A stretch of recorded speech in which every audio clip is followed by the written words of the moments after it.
friends, my name's Tammy and this is my booktube channel, Believe in Yourself. And today I have for you kind of a wrap up of the books that I read in June. It's going to be pretty short. I didn't read a whole lot of books, but that's okay. But first I did want to say, I'll give you a quick 30-second update on my dad. He went into the hospital on Friday the 13th. I thought he went in on Thursday the 12th, but it was Friday the 13th, my mom said. And now that I think about it, she's of course right. But he went in on the 13th, and tomorrow, which is July 2nd, he is being released from the hospital. So 2 days short of 3 weeks being in the hospital, but he's not coming home. He's going to a rehabilitation center, and he'll be there for probably up to 3 weeks. He's just not ready to come home yet, but he just needs some more help with walking and, you know, just stuff that you have to recover from after strokes. So he's making progress, and I just wanted to tell you that.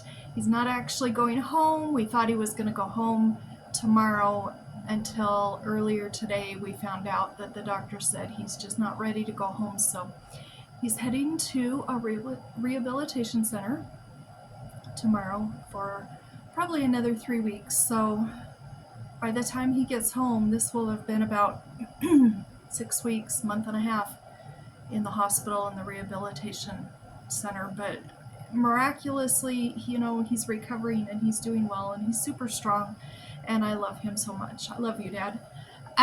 So I have some books I want to talk about. In the month of June, just didn't get a lot of reading in. I did get 11 books read in June, and I'm not going to talk about the first 5 because I talked about them in a video. I think it was 2 videos ago, maybe 3 videos ago, and I'll just tell you what I read. I read Scent of the Maquis by Barbara Cust, Dr. Kitty Cat, Pumpkin the Hamster by Jane Clark, The Morning Dove by Larry Barkdale, The Crime Brulee Bake Off by Rebecca Connolly, and Lime and Punishment by Matilda Swift. And I read Dr. Kitty Cat, Pumpkin the Hamster with my youngest granddaughter, and I read Lime and Punishment over the phone to my mom. Okay, so I have 6 other books that I did get done since that video earlier in June.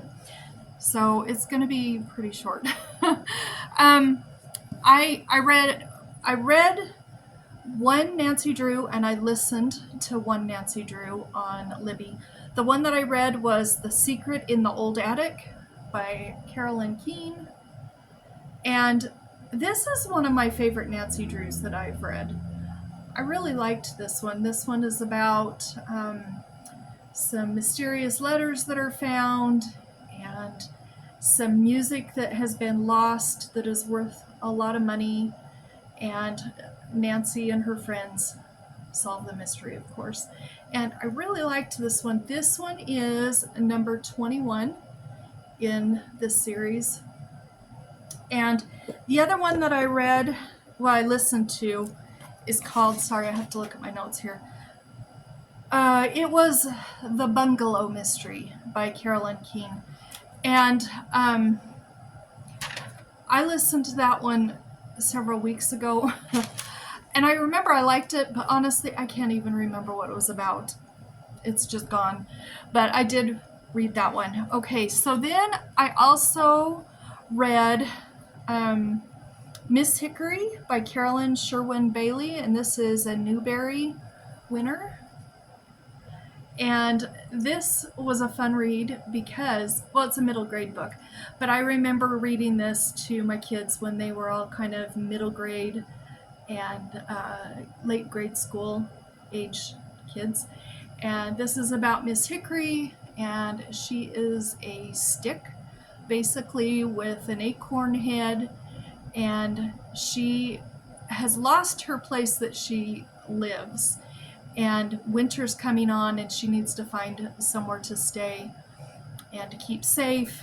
And she works with some animals nearby to her, and it's just kind of her story, how she gets through the winter and what happens with her in the spring.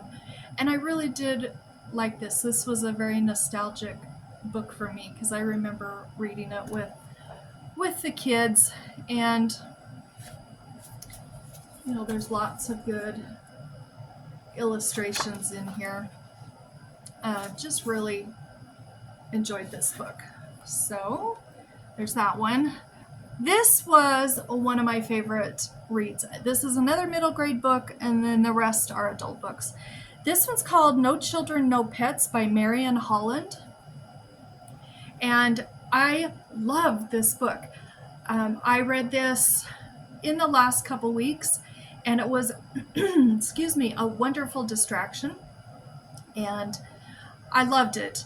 This is the story about a mother and her children, and they're pretty destitute. She finds out that she inherits a hotel, or not a hotel, an apartment building from her great uncle who has passed away, and she packs up the kids and they go to this hotel, and as they're walking up they see the sign that says no children, no pets.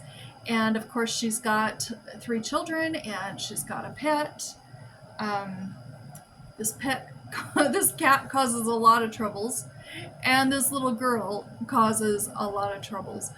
But so they move in, and the fix-it guy he's turned up missing. Nobody knows where he is. There is a young boy in the neighborhood who, it appears to them that he seems to be homeless, and he comes over and shows up every day during the summer, and these kids try to fix a bunch of stuff in the apartment building to help their mom out. Most of the tenants don't like them when they first move in because they are noisy and crazy and everything. But by the end of the book, everybody but one person really likes these kids, and the situation with that one person wraps up nicely. So it's a very positive book, and I loved this. I thought it was funny, and it was a quick read, and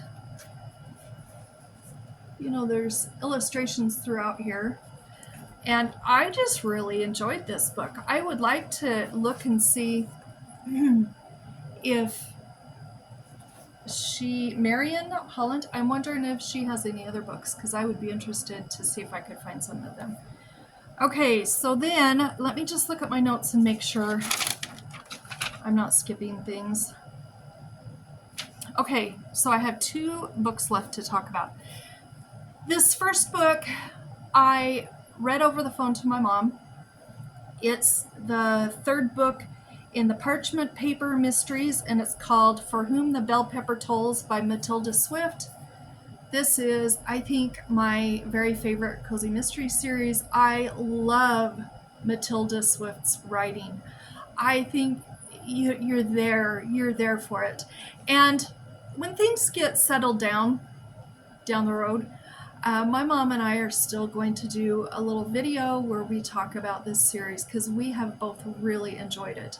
And what we did with this book, this is number 3 in the series, and we buddy read it with Cajun Peach, meaning Cajun was reading it and I was reading it to my mom, and then my mom would tell me her thoughts and I'd share them with Cajun, and she would share hers with me, and I'd pass them on to my mom. So it was kind of a crazy buddy read. But we started this right before my dad's problems started. And so it took us like at least a good week past what Cajun read it in. But she was so patient and supportive, and she just said, "You don't worry, you just get it done when you can." And I was able to read this to my mom. It was also a really good distraction, and we really loved it. Now, this is the 3rd book in the series, And the fourth book is coming out in September. It's going to be published September something, I don't remember. So there's at least going to be 4 books in this series. But surprisingly, earlier this month, Matilda released a prequel novella, and it's called Artichoke Heart of Darkness. Look at the covers. I love these covers. This is really short. It's 97 pages. So this will be great. And Cajun said she would like to buddy read this with us. So we'll probably start, my mom and I will probably start reading it in the next week or two when we get it arranged with Cajun for when it works for her.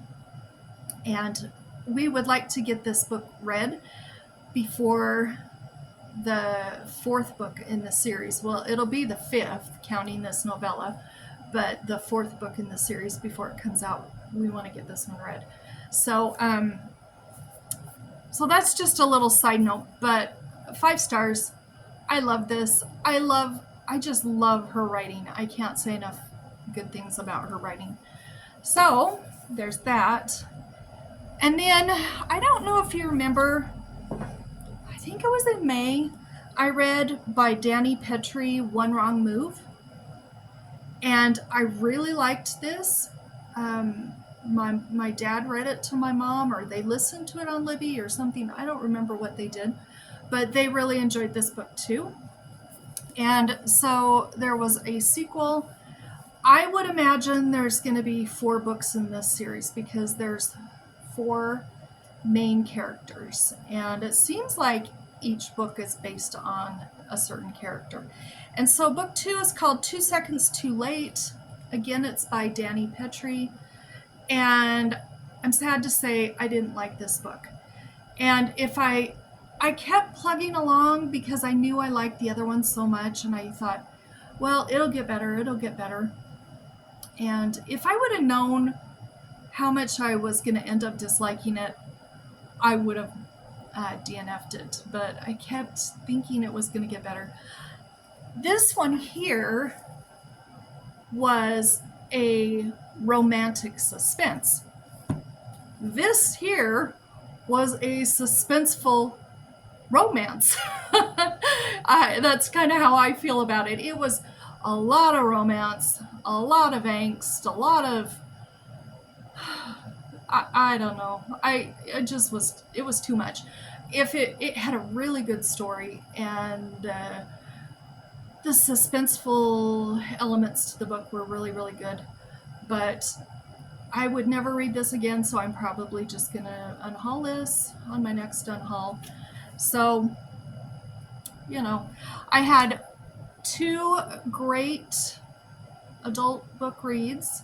I had 1 fail on an adult book, and then I had 3 successful middle grade books since the first couple. I think it was since the first week or so in June, and I actually pretty much liked all of those books. But so that was my month of reading. Didn't amount to a whole bunch, but when I sat down to look at my little notebook here, I was kind of surprised that I had read 11 books. I don't know how that happened, other than a few of them were audiobooks, and there were a few that I read aloud to my mom. So, you have to keep going on that when you're reading to someone else. But I don't know, it was a pretty good reading month. I'm looking forward to July's reading, and I'm looking forward to things getting back to normal so that there's more time for reading. But anyway, I'm rambling now, so I'm going to let you go, and we'll talk later. Bye-bye.